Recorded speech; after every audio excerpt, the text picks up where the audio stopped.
Yeah, you need to figure out a plan for where to go right now. Turn right out now, make a heading of 270. Missiles are taking off all around you, airspace is closing, which means you can't go to your destination airport, and you can't even fly over the country that you were maybe intending to go to. And it's possible the airspace that you're currently in is about to get shut down, forcing you to land. When you're an airline pilot, 99% of the time you're up there, you've seen me in these videos eating sandwiches and you're just talking and hanging out. 99% of the time, that's what it is. This is the 1% of the time, which is really what you get paid to do. Because unlike these guys who've been pretty popular lately, commercial airliners don't have the option to refuel in flight, meaning you have to make a decision based off of everything that you have available to you. What is your fuel? Where are you going? What airspace is closed? And you have to start making very quick decisions and coordinating with your airline, the country that you're flying to or over, and all that has to happen with a limited time component, how much fuel you have on board. Now, over the last roughly year, I've been having situations while I'm flying in the Middle East where flights have gotten rerouted because of the threat of missiles. Guess where Kelsey's going? Things have escalated lately, and now you have a much more complex component because with airspace closing, that's an issue, but you also have the risk of actual missiles hitting your aircraft. Now, the controllers that are talking here in this video are here in Bahrain. And to give you a perspective on where this is in the world, I'll just zoom out so you can kind of get an idea. The reason I say that is because the other day I was talking with a friend of mine in Texas and I was explaining to him a military base that I was at in the Middle East, which I'm probably not allowed to say where I was, but whatever. We were there on this military base and I said, oh, I was in this country. And I didn't say I was in this country. I said I was at this place. And he goes, what country is that in? I was like, okay, yeah, that makes sense why you wouldn't know. So I said, that is the country. And he goes, where is that? And I get it. Bahrain, for example, in this situation where they are, that would be like if you went to a person in Bahrain and said like, and I'm no offense to the people in Nebraska, but that would be like, point out Nebraska to me on the map. It would be the equivalent to that. So sometimes overseas people will be like, oh, you guys don't know geography. Okay, point out Nebraska. Okay, find Nebraska for me on the map. And if you don't know, this is Nebraska. Sorry, Nebraska, somebody had to be the example.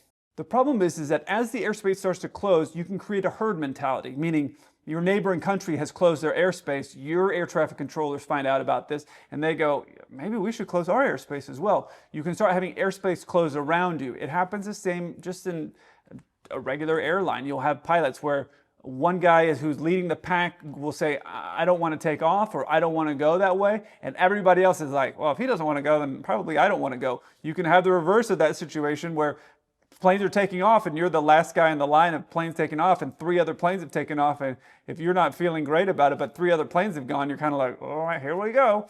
So I'm going to tell you what's going on behind the scenes because you're obviously going to hear only the audio of what's going on. The pilots and air traffic control talking to each other as this airspace starts to close because of the missiles that are going in over Iran. But I'm going to tell you kind of what's going on behind the scenes because that isn't going to be transmitted. For 9 we want to escape from this airspace as soon as possible. We want to keep heading. Understand, sir. Expedite descent. We are descending to Hotel 200, correct? Aye, sir. We are heading to heading 285, correct? Keep your track. Expedite descent to 200. We can go even lower. Okay, sir. Descend. Just stand by one, sir. I've got traffic is going to divert to Bahrain. I just need to get them past you, sir. Just hang on a second. Okay. 334, Brian. Take Minister 334. Yeah, you need to figure out a plan for where to go right now. Turn right out now, make a heading of 270. Take Minister 3834. Confirm, right turn heading 270. Correct. Turkmenistan 3834, the UAE has closed their airspace. Roger, take Minister 3834, heading 270. Kuwaiti 301, fly heading 145, and you need to also come up with an alternative plan here. Heading 145, Kuwaiti 1, correction 301. Kuwaiti 301, venture out to maintain level 330. Maintain 330, Kuwaiti 301. You can hear the chaos because all this is happening in real time. It's not something that you're planning on. It's not like hey, just so you know, in a few hours we're going to close this airspace. No, this is like, right now you get a message, an alert, hey, this airspace is closed. So now everybody has to go on the fly. And that's basically what happens when you're dealing with aviation. You can actually hear it in the background that there's somebody yelling while this controller's trying to talk. Listen to this. Yeah. Here's exactly what I'd be thinking about if I was right in this airspace and all this started to go on. First, the biggest thing I'd be thinking about, it's not just me that's here. There is going to be a lot of other aircraft that are going to be flying around in this region. And the country that just closed their airspace, the UAE, has two of the largest international operators in the world. They have Emirates and Etihad, which means their planes, which are also wide-body aircraft, are going to need somewhere to go and land. And you're kind of limited on options. You have Iran here. Safe to say you won't be going in that direction. And of course, I'm speaking from the perspective of an American pilot in an American registered aircraft, so things will be different for different countries, and there are different rules, different airlines, and have different relationships with different countries. But I'm speaking from the perspective of an American pilot flying an American aircraft, because you could be an American pilot flying for Emirates, for example, different rules because of the carrier they're flying with. American pilot, American aircraft. Looking back at the chart here, I would think Iran's a no, Israel, obviously a no. I would rule out anywhere between those two places because I don't get paid enough to get shot at. Egypt could be a safe option, but missiles could miss their target and go just a little bit further past Israel, and I don't want to be part of that kind of party. So that leaves Bahrain, Kuwait, and Saudi Arabia. Now the crew at the end of the day has the final say-so over what we do. However, we have the dispatcher, the boots on the ground. I've told you about those guys. They're working back at the main hub of whatever airline you're working with. We would have to get onto the sat phone and we call them. Now, at most airlines, I'm assuming it works like ours, when we call from our plane, it rings everybody's desk. Every dispatcher that's working at that time, they all pick up the phone because they think, well, if this guy's calling, nobody knows who he's calling for, right? It's not like you have a direct number to your specific dispatcher. You call, everybody's phones ring, they pick up the phone and they go, I would say, hey, this is Kelsey on ship 123. And they go, oh, the dispatcher that's dealing with my flight, because they would know that let's say 8 aircraft that they're dealing with that are in flight, they would go, that's mine, and all the other people would hang up. That dispatcher would be on the phone with me, and probably one of the supervisors would stay on the line and listen to what I'd say, which is, hey, listen, they're closing down the airspace. We're supposed to go over UAE. That's closed, and that's like, let's say, our destination. What I want to do, and this is what I always do, is I give them the solution of what I want and let them pick what are the things that I want and that they want as well. So I'd say, hey, they've closed down this airspace over here, which is where we're going. We can't continue south. These are where I want to go. I want to go Kuwait, Saudi Arabia, Bahrain. That's where I want to go. Where do you want me to go? And the reason I do that is because now that gets them a sight picture of, hey, these are the 3 options. So when that person, that dispatcher, is going to have to now go to management, let's say probably pretty far up the food chain, VP operations would be my guess, and somebody in operations would get them and they'd have a quick phone call. It would happen very fast when you work at the airlines. This could be happening for me in the middle of the day. It could be 3 in the morning where this VP operations is working at, and they're on call all the time, and that's why they get paid the big bucks. They're gonna have to take that phone call, be half awake, and start to make a decision of like, okay, what do we need to do? They would get the information. Hey, they've closed down the airspace, missiles are flying back and forth, the captain or the crew want to go here, Bahrain, Kuwait, Saudi Arabia.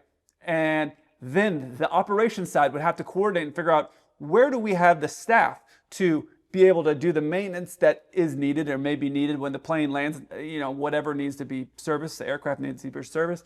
What has the ability for taking in an aircraft like a 747 and keeping in mind the other planes that are going to be going in and around, they're going to also be diverting, what's going to be backed up. So they're having to calculate and figure out all that stuff, and then they have to make a decision and come back.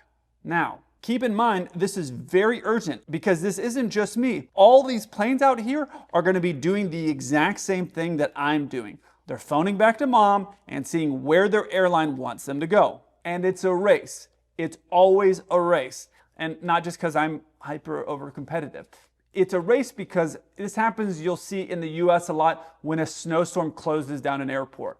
Let's say you're going into Chicago, it's the middle of winter, snow has closed down that airport. Hey, they've shut it down. Can't go in there anymore. Everybody that was going to Chicago is now in a race to get to where they need to go. You're going to race for parking spots because if you go to an airport that has no parking spots for you, they don't have a gate for you to get off, get your people off, get off the plane yourself. They don't have air stairs. They don't have anywhere for you to park. You're sitting out in the middle of somewhere. You're tired, you want to get off the plane now because you're not going to continue on to Chicago.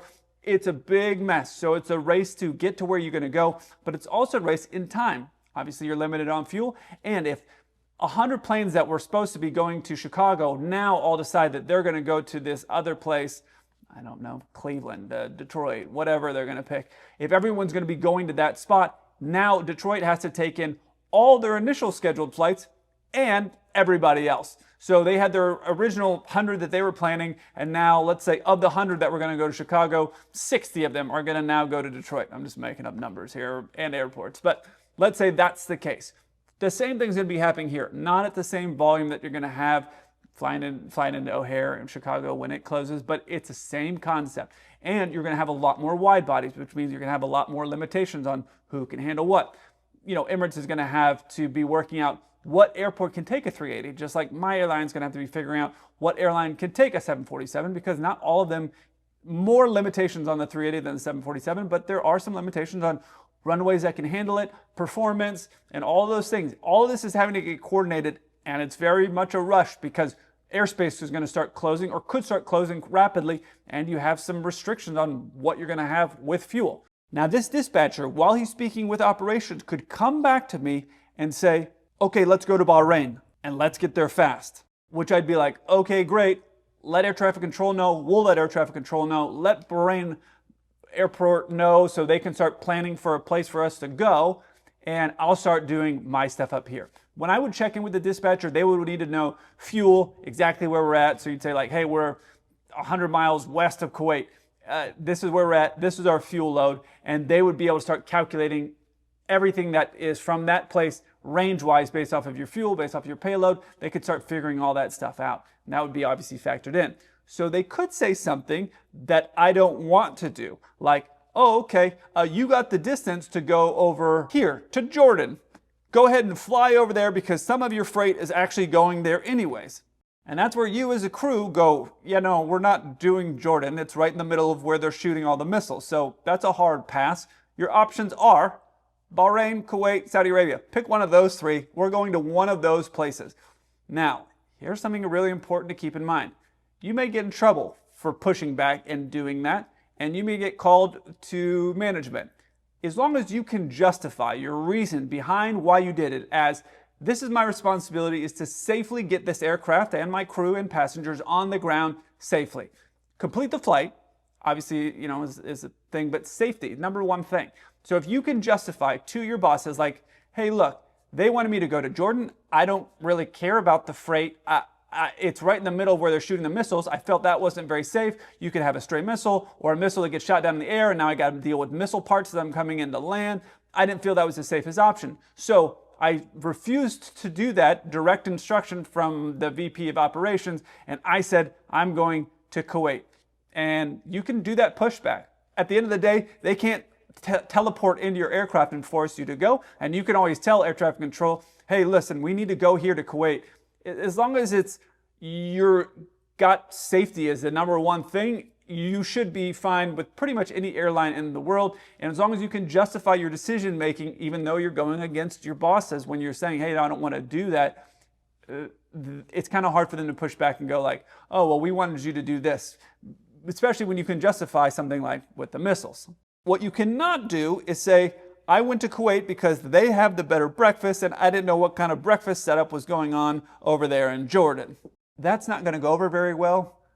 Ask me how I know. All right, watch what happens next. Goodbye 9 Golf November. We'd like to initiate a diversion back to Kuwait. Goodbye 9 Golf November, Roger. Turn right, heading of 180. Right, heading 180. Goodbye 9 Golf November. With Sky for 953. And can you advise us, is any closure airspace of UAE? With Sky 4943, as I understand it, they've just closed the airspace, so just in the last 5 minutes. Forfeit. What about Saudi is open? Saudi is open, sir. Go 3216, able to land now in Bahrain? Same way able. Roger, able to keep high speed as well? Same able. Roger, go 3216, QNH 996, descend, altitude 7,000 feet. Kuwait 301, you want to return back to Kuwait? Standby, 301. I'm guessing Kuwait can't make that decision because they're on the phone with the dispatcher, but it is a little bit strange with the situation because if they're in this region here, they're either going to the UAE, which is close, or they're going to continue on further to Southeast Asia or maybe India, something like that. In which case, if that is the situation, you might as well just keep going. Reason being because if you level off too low or you start doing circles, you start limiting your options of where you can go. Like that airspace may be closed and you can just take a reroute and fine, you'll work it out. But you want to keep moving the direction. If you're, let's say, because they're on the kind of the front part of their flight, they'd want to keep moving that direction. And then if the situation is, hey, we can't go further south, or there isn't an option there, or the airline wants you to go back to your main base of operations, then it's like, okay, great, we got enough fuel to go back. Not a big issue. You don't want to be in a situation where you're holding, spinning at, let's say, 10,000 feet, burning all kinds of gas, because then if there is a situation where they do want you to go to your destination of Vietnam, you're like, oh, bad news bears. I burned all the fuel while we talked on the phone for the last 20 minutes and you guys kind of came up with a plan. Then the management's going to go like, why were you at 10,000 feet? Why were you burning the fuel? Why didn't you just keep going that direction? Like, why would you make that decision? So this is, again, comes down to experience and having a plan in mind of what you think is going to happen. You're always going to want to be going to the destination or the place you want to go unless you feel like, hey, it's definitely not going to happen, at which point, hey, we're going back. But you'd want to keep moving and you want to keep climbing. You're going to have more options at 30,000 feet with your fuel than you are at 10,000 feet doing circles. You get what I mean? And I really like the way this controller here is talking. She's doing a great job. Roger, go 516 QNH 996, descend, altitude 7,000 feet. It's very concise, it's very clear. It's very clear what she's going to want them to do and what they're going to do. I love this, the conciseness and the phraseology she's using. It's great. So let's see what Kuwait does. So you're not going any further south, so let me know what you want to do. Kuwait 301, I'm being told that you need to go back to Kuwait. Okay, we'll go back Kuwait. We just have to go back to Kuwait, Kuwait 301. Kuwait 301, good decision. Turn right heading direct to Combo. Direct right to Combo, Kuwait 301. And we did not receive any information, any closure, so just confirm all airspace are closed? Well, yeah, it just happened literally within the last 15 minutes. Okay, Kuwait airspace is open or closed? Kuwait is, yes. Okay, thanks. Cheers. Like I said, solves it. All the airspace is closed, so they got to head back. But you see how dynamic that is, how fast it's changing in real time, and how everybody's asking what's open, what's closed, because they're trying to make the best decision for the crew, for their safety, for the operations, and what the guys, the dispatchers on the ground are getting, and the guys and gals that are doing that are getting information from, I don't know, whatever witchcraft that they do over there to make all the numbers work. And what we're getting might be different. So he's asking to confirm that. So when I would be speaking to the dispatcher, I would have my headset on and I could be talking with air traffic control while talking with the dispatcher. And I would just be kind of like switching around the mic button so that way I can be relaying information. The dispatcher's there, undivided attention for you to give you all the information. So that dispatcher might say, hey, just go land over, I don't know, let's just say Saudi Arabia. Go land over there, Riyadh in Saudi Arabia. I could call or have one of the other pilots call and say, hey, call Bahrain right now and double check that Riyadh's open. Oh, they're closed. Hey, no, that's closed, so we need another option. Okay, now we're going to go to Kuwait. So all that stuff can happen in real time, but it has to happen very quickly. Because the last thing you want to do is land at an unauthorized airport after you declared a Mayday, because then you could end up locked in a military prison and they have the absolute worst breakfast you're ever going to get. I look forward to hearing from you. Until then, keep the blue side up.